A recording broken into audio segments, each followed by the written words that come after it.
दोस्तों, कभी कभी हम जो सुनते और समझते हैं वह पूरी तरह सत्य नहीं होता। आपने कई महापुरुषों की बातें सुनी होंगी, कई बुद्धिमानी पुरुषों और गुरुदेवों की बातें सुनी होंगी। उनका कहना यह होता है कि संसारिक जीवन मोह और माया से भरा हुआ है। हमारे रिश्ते, हमारा धन, हमारी इच्छाएं, ये सब बस माया जाल है और जीवन का असली लक्ष्य तो मोक्ष है, मुक्ति है। हमें आध्यात्मिक जीवन की ओर बढ़ना चाहिए। जो लोग इस संसारिक जीवन में फंसे हुए हैं, क्या उनका जीवन पूरी तरह से व्यर्थ है?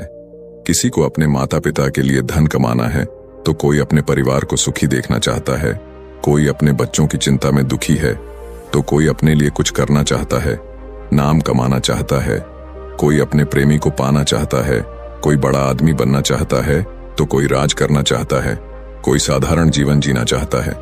इसी प्रकार हम सभी के तरह तरह के सपने हैं, तरह तरह के विचार हैं। हम सभी को अपने जीवन में कुछ न कुछ तो चाहिए ही। नमस्कार दोस्तों, एक नगर में एक धर्मराज नाम का आदमी रहता था। वह एक व्यापारी था, उसकी एक व्यापार की दुकान थी, लेकिन अपने व्यापार में नुकसान की वजह से वह पूरी तरह से बर्बाद हो गया। उसके पास अब कुछ नहीं बचा। अब उसके पास केवल 5 स्वर्ण मुद्राएं बची थीं। तो उसने सोचा कि अगर मैं इस नगर में रहूंगा तो मेरा कुछ नहीं होने वाला, मुझे दूसरे नगर जाना होगा। यही सोचकर वह उन 5 स्वर्ण मुद्राओं को लेकर दूसरे नगर के लिए घर से एक ठेला लेकर रवाना हो गया। जब वह दूसरे नगर के लिए जा रहा था तो उसे रास्ते में एक महात्मा मिले। वह महात्मा बहुत ज्ञानी थे। उनके ज्ञान की चर्चा चारों तरफ फैली हुई थी। वह युवक महात्मा के पास गया और बोला, महात्मा जी, आप कहां जा रहे हैं? महात्मा ने उससे कहा कि मैं यहीं पास के नगर में जा रहा हूं। उस युवक ने सोचा कि चलो अच्छा हुआ, साथ में मेरा भी सफर कट जाएगा। महात्मा ने उस युवक से पूछा कि भंते तुम कहां जा रहे हो? तब उस युवक ने कहा कि महाराज, मैं पास के नगर में व्यापार करने के लिए जा रहा हूं। अब मेरे पास केवल 5 स्वर्ण मुद्राएं बची हैं, उन्हीं से मैं एक नया व्यापार शुरू करूंगा। इसके बाद उस युवक ने महात्मा को सारी बात बताई कि कैसे उसका व्यापार पूरी तरह से घाटा हो गया। फिर धर्मराज महात्मा के साथ साथ चलने लगा। थोड़ी दूर चलने के बाद उसे खामोशी लगने लगी, क्योंकि महात्मा चुपचाप अपने मार्ग पर चले जा रहे थे। उस युवक ने कहा, महाराज, आप चुपचाप क्यों चल रहे हैं? इससे तो रास्ता बड़ा लंबा हो जाएगा। आप मुझे कोई ऐसी कहानी सुनाइए ना, जिससे यह सफर आराम से कट जाए और मेरे मन को शांति मिल जाए। उसके बाद वो महात्मा बोले, भंते, मैं कहानी तो सुना दूंगा, लेकिन मेरी कहानी सुनने के पैसे लगते हैं। मैं एक कहानी सुनाने के बदले में 1 स्वर्ण मुद्राएं लेता हूं। महात्मा की बात सुनकर उस युवक ने सोचा कि मेरे पास तो केवल 5 स्वर्ण मुद्राएं ही हैं, जिसमें से 1 स्वर्ण मुद्रा देकर कहानी सुनना क्या बुद्धिमानी होगी। लेकिन यह बड़े ज्ञानी हैं, हो सकता है इनकी कहानी सुनकर मुझे धन कमाने का कोई उपाय मिल जाए। फिर कुछ सोच समझकर उसने 1 स्वर्ण मुद्रा महात्मा जी को दे दी और बोला, लीजिए महाराज, लेकिन आपसे एक प्रार्थना है कि आप जो भी कहानी सुनाएं वह सच्ची हो। महात्मा बोले, ठीक है बेटा। महात्मा ने कहा, बेटा, जो भी जैसा भी और जितने दिन के लिए भी तुम्हें काम मिले वह काम तुम तुरंत कर लेना। महात्मा की बात सुनकर धर्मराज बोला, मैं ये बात ध्यान में रखूंगा। अब कहानी सुनाइए। महात्मा बोले, कहानी तो खत्म हो गई। तब युवक ने कहा, यह कैसी कहानी थी? महाराज, आपने जो बात कही है वह तो उपदेश था। तब महात्मा ने कहा, बेटा, यदि मेरे इस उपदेश को तुम याद रखोगे तो हमेशा फायदे में रहोगे। फिर महात्मा ने उस युवक से कहा कि चलो ठीक है, मैं तुम्हें दूसरी कहानी सुनाता हूं। निकालो। 1 और स्वर्ण मुद्रा कुछ सोच समझकर धर्मराज ने 1 और स्वर्ण मुद्रा महात्मा को दे दी और कहा, कहानी सुनाओ महाराज। तब महात्मा कहने लगे कि बेटा, कभी किसी दूसरे के हक पर छल कपट और ईर्ष्या से अधिकार मत करना। दूसरे की वस्तु को मिट्टी के बराबर समझना और अपनी नीयत कभी उस पर खराब मत करना। यह सुनकर वह युवक बोला, फिर महाराज, तो महात्मा जी ने जवाब दिया, फिर क्या, बस हो गई कहानी खत्म। तब उस युवक ने कहा, महाराज, आपने तो इस बार भी बस उपदेश ही दिया। तब उस महात्मा ने उससे कहा, बेटा, मेरे उपदेश बड़े कीमती हैं। फिर कुछ सोच समझकर उस युवक ने उनसे कहा, महाराज, यह लो 3री स्वर्ण मुद्रा और मुझे अगला उपदेश सुनाओ। महात्मा बड़े प्रसन्न हुए और बोले, बेटा, जीवन में कभी भी भूल कर भी किसी का रहस्य किसी अन्य को मत बताना। फिर उस युवक ने उनसे कहा, महाराज, यह लो, मेरे पास 2 स्वर्ण मुद्रा और बची है, मुझे 2 उपदेश और दे दो। फिर महात्मा ने चौथा उपदेश दिया और कहा, बेटा, तुम चाहे कितने ही आवश्यक कार्य से कहीं पर जा रहे हो, लेकिन यदि रास्ते में कोई तुम्हें बुलाकर प्रेम से बैठने को कहता है तो उसकी बात ध्यान से जरूर सुनना, ठुकराना नहीं, चाहे तुम्हारा लाखों का ही नुकसान क्यों ना हो जाए। और 5वां उपदेश, दुराचारी स्त्री का कभी जीवन में विश्वास मत करना, क्योंकि उसके दिल और दिमाग का कोई ठिकाना नहीं होता। इतनी बातचीत के बाद वह दोनों काफी दूर निकल आए। तब महात्मा ने कहा, अच्छा बेटा, अब तुम्हारा और मेरा रास्ता अलग हो गया। अब मैं अपने रास्ते जाता हूं और तुम अपने रास्ते जाओ और मेरे बताए ये 5 उपदेश कभी भूलना मत। तब धर्मराज ने उनसे कहा, महाराज, मैं आपकी बातों को हमेशा याद रखूंगा। और इसके बाद वह महात्मा अपनी राह पर चले गए और धर्मराज अपनी राह पर। अब धर्मराज सोच रहा था कि महात्मा की कही गई बातें अवश्य ही उपयोगी सिद्ध होंगी, परंतु महाराज, मुझे यह उपदेश बिना कोई पैसे लिए भी तो बता सकते थे। आखिर उन्होंने मुझसे पैसे क्यों लिए? उन्हें पैसों की क्या आवश्यकता है? फिर उसने सोचा कि कोई बात नहीं, बाद में मैं इस बारे में उनसे पूछ लूंगा। और चलते चलते वह एक नगर में पहुंचा। अब उसके पास कोई धन नहीं था, इसलिए वह कोई व्यापार भी नहीं कर सकता था। वह नौकरी की तलाश में लोगों से पूछने लगा और वहां पर उसे राजेश नाम का एक युवक मिला। उसने धर्मराज को बताया कि मैं राजा के यहां काम करता हूं, मेरा काम की देखभाल करना है, लेकिन मेरी मां बहुत बीमार है, इसलिए मुझे 15 दिन की छुट्टी चाहिए ताकि मैं अपनी मां के पास जा सकूं। अगर तुम मेरी जगह पर 15 दिन तक काम करने के लिए तैयार हो तो चलो मेरे साथ। राजेश की बात सुनकर धर्मराज मान गया। राजा की एक बेटी थी जो कि बहुत सुंदर थी। राजा उसे अत्यधिक प्रेम करते थे। इसके अलावा राजा को घुड़सवारी का भी बहुत शौक था, इसलिए उन्होंने बहुत सारे घोड़े पाल रखे थे, जिनकी देखभाल के लिए बहुत सारे सेवक भी रखे थे, जिसमें से एक राजेश भी था। राजेश धर्मराज को लेकर राजा के पास गया और बोला, महाराज, इसका नाम धर्मराज है, मैं अपने स्थान पर इसको रखकर 15 दिन के लिए अपनी मां के पास जाना चाहता हूं। तब राजा ने कहा, मुझे इससे कोई दिक्कत नहीं, लेकिन अगर मेरे घोड़ों को कुछ भी हुआ तो उसके जिम्मेदार तुम होगे, तुम्हें ही दंड भुगतना पड़ेगा। राजेश ने कहा, ठीक है महाराज, आप चिंता ना करें, इसको मैं सब समझा दूंगा। फिर राजेश ने धर्मराज को अस्तबल में ले गया और काम समझा दिया। उसके बाद धर्मराज अच्छे से देखभाल करने लगा और राजेश अपनी मां से मिलने के लिए गांव चला गया। राजा घोड़ों को खिलाने के लिए प्रत्येक सेवक को 20 शेर चना देता था। लालधारी ने 20 शेर चने लिए और अपने अस्तबल में आ गया। वो उन चनों को पानी में भिगो देता था, फिर उसे कूट कर घोड़ों को खिलाता था। अपना काम पूरा करने के बाद धर्मराज ने सोचा, क्यों ना सेवकों के पास जाकर थोड़ी मस्ती की जाए। यह सोचकर वह उस बड़े से कमरे में पहुंचा जहां पर अन्य सेवक बैठे हुए थे और मौज मस्ती कर रहे थे। धर्मराज ने देखा कि वह सभी शराब पी रहे थे। धर्मराज ने उनसे कहा, तुम सबने अपना काम पूरा नहीं किया और नशा करने लग गए। तब उन अन्य सेवकों ने उससे कहा, अरे नहीं भाई, बिना काम पूरा किए भला किसमें इतनी हिम्मत है जो नशा पानी करे। भाई, हमने घोड़ों को खुराक डाल दी है। तब धर्मराज ने देखा कि अभी भी बहुत सारा चना कूटने के लिए पड़ा है। तब उन अन्य सेवकों ने कहा, भाई, यह चना घोड़ों को खिलाने के लिए नहीं है, हमें रोजाना 20 शेर चना मिलता है, जिसमें से हम 10 शेर चना घोड़ों को खिला देते हैं और बाकी का 10 शेर चना बाजार में बेचकर अपने नशे पानी का इंतजाम करते हैं। उनकी बातें सुनकर धर्मराज की आंखें आश्चर्य से फट गईं। वो बोला, यह तो महाराज के साथ धोखा है, बेईमानी है। तब अन्य सेवकों ने कहा, अरे भाई, पेट भरने के लिए यह तो करना ही पड़ता है। और हां, हमारी एक बात का ध्यान रखना, उनको यह बात पता नहीं चलनी चाहिए, वरना तुम्हें अपनी जान से भी हाथ धोना पड़ेगा। धर्मराज उनकी बातें सुनकर चुपचाप अपने कमरे में चला गया और अपनी चारपाई पर लेट गया। उसके मन में विभिन्न प्रकार के विचार आने लगे। वह सोचने लगा कि वह लोग ठीक कह रहे हैं, कल से मैं भी इसी तरह से बेईमानी से काम करूंगा और ढेर सारे रुपए बचा लूंगा, फिर अपना कोई व्यवसाय शुरू कर लूंगा। लेकिन तभी उन महात्मा के द्वारा कही गई दूसरी बात उसके कानों में गूंजने लगी, बेटा, किसी दूसरे के ऊपर छल कपट से अपना अधिकार मत करना, दूसरे की वस्तु को मिट्टी के बराबर ही समझना, उसके ऊपर अपनी नीयत कभी खराब मत करना। यह सोचकर वह बोला, नहीं नहीं, मैं ऐसा नहीं करूंगा। अगले दिन से धर्मराज अपना काम पूरी ईमानदारी से करने लगा।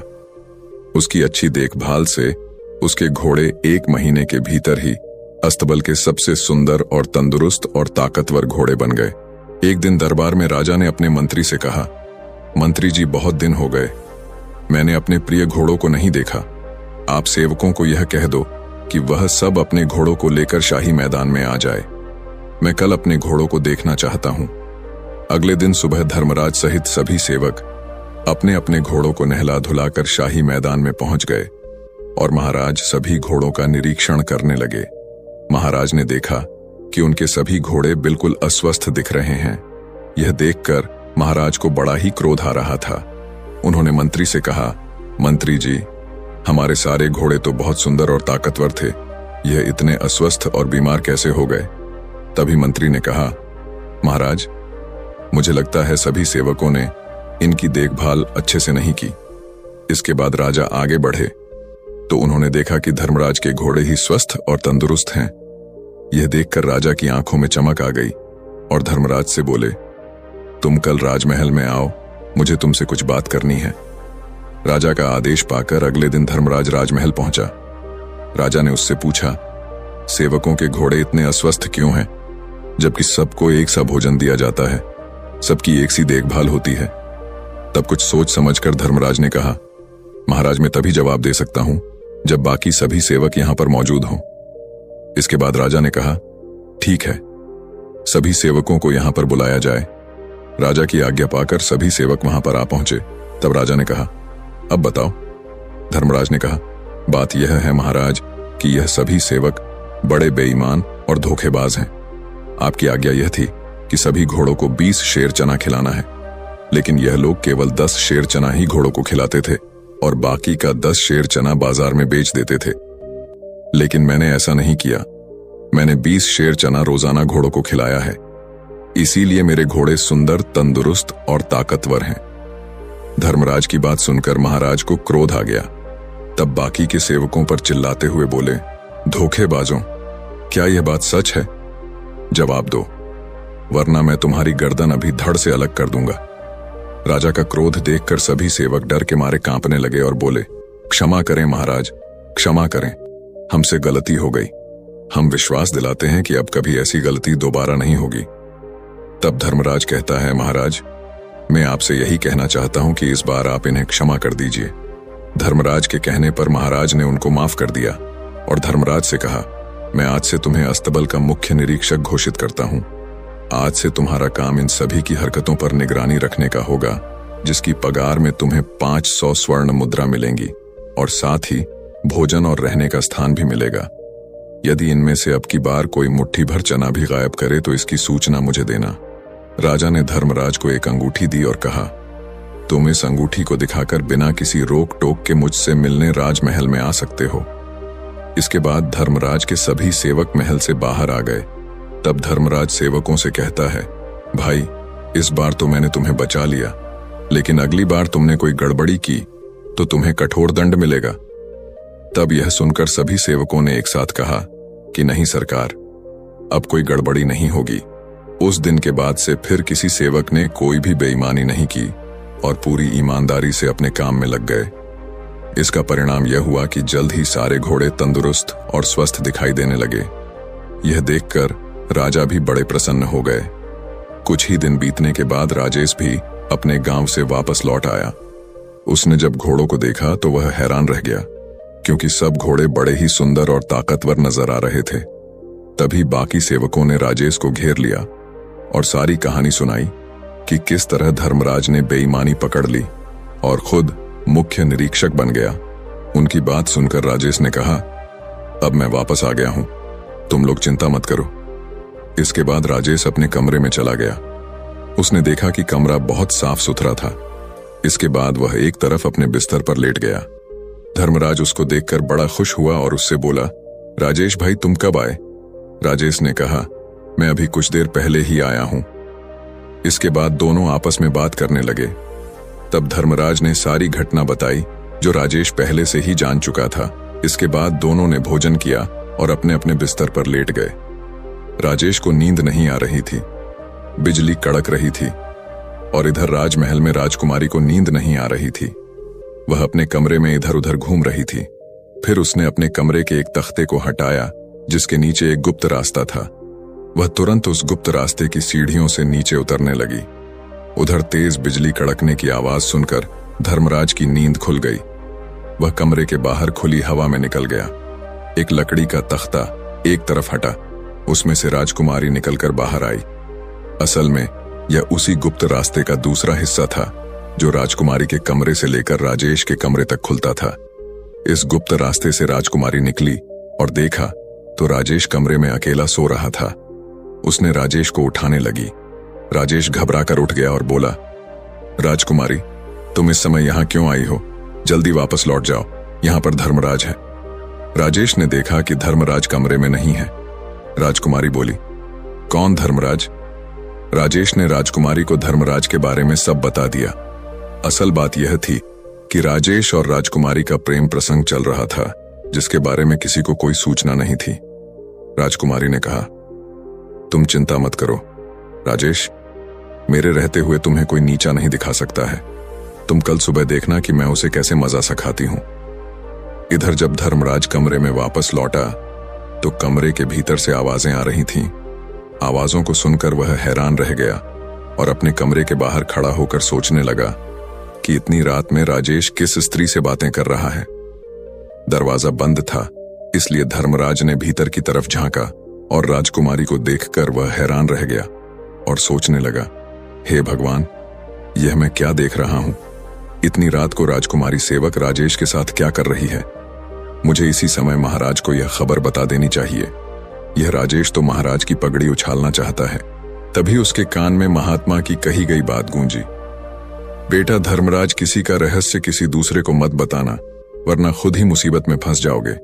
यही सोचकर वह कमरे के बाहर ही छुपकर राजकुमारी के जाने का इंतजार करने लगा। राजेश ने राजकुमारी से कहा, वो धर्मराज किसी भी समय आ सकता है, तुम वापस महल लौट जाओ। इसके बाद राजकुमारी ने कहा, ठीक है, और वह उसी गुप्त रास्ते से अपने कमरे में लौट गई। इसके बाद राजेश चुपचाप अपने बिस्तर पर लेट गया। धर्मराज ने काफी देर इंतजार करने के बाद देखा कि राजकुमारी कमरे से बाहर नहीं निकली और कमरे से कोई आवाज भी नहीं आ रही। तो उसने खिड़की के भीतर से देखा कि राजकुमारी भीतर नहीं थी। कुछ सोच समझकर उसने दरवाजा खोला और मन में बोला, आश्चर्य है, दरवाजा भी खुला है, यह सब क्या चक्कर है? फिर वह चुपचाप अपनी चारपाई पर लेट गया और सोचने लगा, इस कमरे में कोई गुप्त मार्ग है जहां से राजकुमारी आई और चली गई।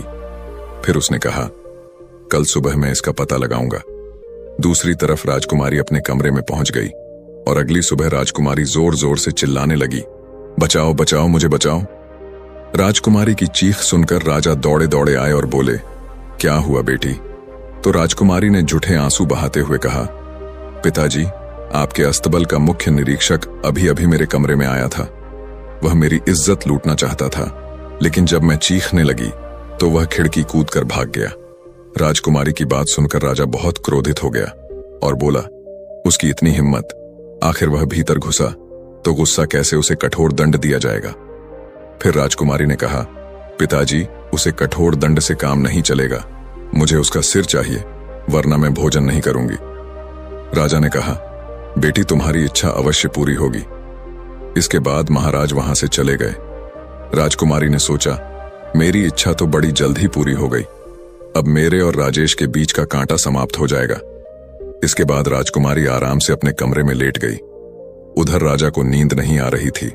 वह विचार कर रहा था कि मैं कल सुबह धर्मराज को दंड दूंगा, लेकिन फिर उसने सोचा कि जब और लोग मुझसे पूछेंगे कि मैं लालधारी को दंड क्यों दे रहा हूं, तब मैं क्या जवाब दूंगा? अगर मैं सच कहूंगा तो मेरी बदनामी होगी। लोग मेरे सामने तो कुछ नहीं बोलेंगे, लेकिन मेरे पीठ पीछे मेरा मजाक बनाएंगे कि एक मामूली से आदमी ने राजा की बेटी की इज्जत के साथ खेलने की कोशिश की। यही सोचकर राजा खामोश हो गया। तब उसके मन में एक योजना आई। कि मैं गुप्त तरीके से धर्मराज को मरवा देता हूं। किसी को पता भी नहीं चलेगा और मेरा काम भी हो जाएगा। इसके बाद सुबह होने पर राजा नसीम कसाई के पास गया और उससे बोला, नसीम, तुम्हें मेरा एक काम करना है। नसीम ने कहा, आज्ञा करो महाराज। तब महाराज ने कहा, तुम्हें एक व्यक्ति का सिर काटना है। यह सुनकर नसीम बोला, नहीं महाराज, मैं ऐसा नहीं कर सकता। लेकिन फिर राजा की आज्ञा पाकर उसे ऐसा करना पड़ा। तब राजा ने कहा कि मैं अभी तुम्हारे पास एक युवक को भेजूंगा। तुम किसी भी बहाने से उसे अपने कारखाने के अंदर ले जाकर उसका सिर काट देना। इसके बाद मैं तुम्हारे पास एक दूसरे युवक को भेजूंगा। उस युवक को तुम उसका कटा हुआ सिर देकर भेज देना। नसीम ने कहा, ठीक है महाराज। इसके बाद महाराज अपने महल वापस लौट आए और धर्मराज को बुलाया और कहा, धर्मराज, इसी वक्त नसीम कसाई के कारखाने जाओ। वहां पर तुम्हें वह जो भी चीज दे उसे लेकर मेरे पास आओ। राजा का आदेश पाते ही धर्मराज सोचने लगा, कसाई से क्या काम हो सकता है। लेकिन फिर उसने सोचा कि मुझे क्या, मुझे तो अपना काम करना है। जैसे ही वह कुछ दूर पहुंचा तो रास्ते ने एक पेड़ के नीचे कुछ साधु बैठे हुए दिखाई दिए। वे आपस में धर्म उपदेश के ऊपर चर्चा कर रहे थे। लालधारी वहां जाकर खड़ा हो गया। तभी एक साधु ने कहा, बच्चा, वहां खड़े क्यों हो? हमारे पास बैठ जाओ और कुछ देर तक उपदेशों का आनंद लो। तब धर्मराज बोला, गुरुदेव, मैं किसी जरूरी काम से जा रहा हूं, इसलिए रुक नहीं सकता। लेकिन जैसे ही उसने आगे कदम बढ़ाया तो उसके कानों में महात्मा द्वारा गई बात गूंजने लगी कि बेटा, तुम किसी आवश्यक कार्य से ही क्यों न जा रहे हो, लेकिन यदि मार्ग में तुम्हें कोई प्रेम से बोले तो बैठकर उसकी बात अवश्य सुनना। उसकी बात ठुकराना नहीं, चाहे तुम्हारा लाखों का ही नुकसान क्यों ना हो रहा हो। यह विचार आते ही धर्मराज साधुओं के बीच बैठ गया और उनके द्वारा दिए जाने वाले उपदेश सुनने लगा। उधर राजा सोचने लगा कि नसीम कसाई के पास धर्मराज का सिर लेने के लिए किसको भेजूं। तभी राजा की नजर राजेश पर पड़ी। उन्होंने राजेश को बुलाया और कहा, राजेश, तुम इसी वक्त नसीम कसाई के कारखाने में जाओ और जो भी चीज वह तुम्हें दे उसे लेकर मेरे पास आओ। इसके बाद राजेश राजा की आज्ञा पाकर तुरंत नसीम कसाई के पास पहुंच गया। उधर नसीम कसाई को लगा कि यही वह व्यक्ति है जिसका मुझे सिर काटना है। इसके बाद नसीम कसाई उसे चुपचाप अंदर ले गया और उससे कहा कि तुम्हारे पीछे जो बक्सा रखा है उसमें एक पोटली है, उसे निकाल दो। जैसे ही राजेश पीछे पलटा तो नसीम ने अपनी तेज धारदार तलवार से उसकी गर्दन काट दी और उस गर्दन को कपड़े में लपेट कर रख दिया और उसके धड़ को कहीं और छुपा दिया। इसके बाद उधर जब उपदेश खत्म हुआ तो धर्मराज कसाई के पास गया और बोला, महाराज ने कुछ सामान लाने के लिए बोला है, वो मुझे दे दो। नसीम ने सोचा कि यही वो दूसरा व्यक्ति है जिसको मुझे वो सिर देना है। नसीम कसाई ने धर्मराज को वह कटा सर दे दिया और कहा, इसको ले जाकर महाराज को दे देना। धर्मराज कटे हुए सिर को लेकर महाराज के पास पहुंचा। जैसे ही महाराज और राजकुमारी ने धर्मराज को देखा तो वह दंग रह गए। धर्मराज ने कहा, महाराज, आपने मुझे नसीम कसाई के पास भेजा था, लेकिन मैं रास्ते में किसी वजह से मुझे देरी हो गई, इसीलिए मुझे आने में थोड़ा समय लग गया। धर्मराज की बात सुनकर राजा को समझते देर नहीं लगी कि धर्मराज की जगह राजेश कसाई के पास पहले पहुंच गया। इसके बाद राजा ने कहा कि तुम्हारे हाथ में क्या है? तो धर्मराज बोला, खोल कर दिखाता हूं महाराज। जैसे ही धर्मराज ने थैला खोलकर दिखाया जिसमें राजेश का सर था, यह देखकर राजकुमारी जोर जोर से रोने लगी और कहने लगी, मेरे प्रिय, तुम मुझे छोड़कर क्यों चले गए? मुझे क्या पता था कि मेरी चाल तुम्हारी ही जान ले लेगी। यह सुनकर राजा ने कहा, बेटी, तुम यह क्या कह रही हो? तब राजकुमारी ने कहा, पिताजी, मुझे माफ कर दीजिए, यह सब मेरे ही कर्मों का नतीजा है। मैं धर्मराज को मरवाना चाहती थी। उसने फिर पूरी बात राजा को बताई तो राजा को बहुत दुख हुआ कि यह सब षड्यंत्र राजकुमारी का ही था, धर्मराज को मरवाने का। उसके बाद राजा ने हमेशा के लिए धर्मराज को अपने यहां काम पर रख लिया। दोस्तों, इसलिए कभी भी किसी के लिए बुरा मत सोचो, क्योंकि आप किसी के लिए बुरा सोचोगे तो सबसे पहले आपके साथ ही बुरा होगा। हम दूसरों का बुरा चाहकर अपना भला कभी नहीं कर सकते। तो दोस्तों, कैसी लगी आपको ये कहानी? आप हमें कमेंट सेक्शन में जरूर बताना, और अच्छी लगी हो तो इस चैनल को सब्सक्राइब जरूर कर लेना। तो चलिए, मिलते हैं ऐसी ही कोई नई कहानी में। तब तक के लिए अपना ख्याल रखें। धन्यवाद और नमो बुद्धाय।